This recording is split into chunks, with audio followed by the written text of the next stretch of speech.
Hello everyone. So the question given is a uniform rigid rod of mass m and length L is released from vertical position on a rough surface with sufficient friction for lower end not to slip as shown in the figure. This is the figure.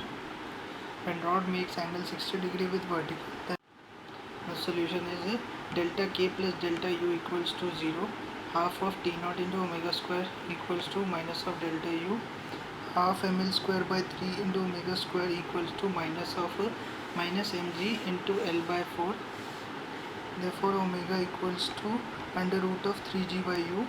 Now a radial equals to omega square L divided by 2, which is equals to 3g divided by u into L by 2, which is equals to 3g by 4.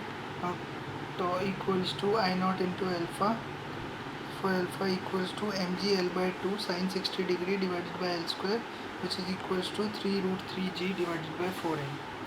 Now a vertical equals to alpha L by 2 sin 60 degree plus omega square L by 2 cos of 60 degree, which is equals to 3 root 3g divided by 8 into 3 root 3 by 2 plus 3g by 8.